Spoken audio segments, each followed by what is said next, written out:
এখানে দেখা যাচ্ছে শুধু নারিকেল, এগুলো হচ্ছে লেবু নিয়ে বসছে। আর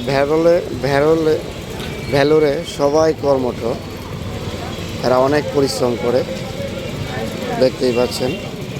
এখানে নারিকেল, এই নারিকেল এরা খায়, প্লাস পূজার কাজে বেশি ইউজ হয়ে থাকে।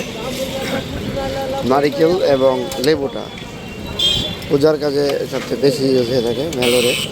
এই দেখা যাচ্ছে একটা পাতা, হয়তো বা কোনো পূজা বা অন্য কোনো ঔষধি গুণ থাকতে পারে, এটা বিক্রির জন্য নিয়ে আসছে এবং এই লোকে নিল। এই যে নারিকেল, এটা হচ্ছে ভ্যালোরের বড় বাজারে। আর এই হচ্ছে কলা, একজনে আসছে কলার বিক্রির জন্য। তারপরে কলা গাছ, যে কলা গাছের থোড় বিক্রির জন্য আনছে। এই হচ্ছে কলা গাছ।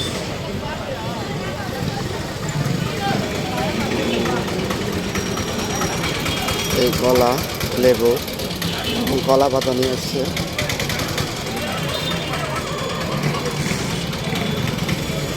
এই হচ্ছে বড় বাজারের পরিস্থিতি।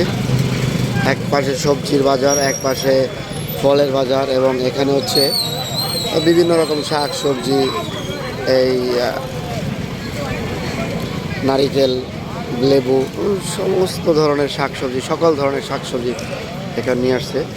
এখানে বিশেষ করে বয়স্ক মহিলা এবং পুরুষরা হাট বাজার করে থাকে, কেনাবেচা করে থাকে। এখানে ইয়াংদের চেয়ে বৃদ্ধদের সংখ্যাই বেশি দেখা যাচ্ছে, এবং এরা অনেক পরিশ্রম করে।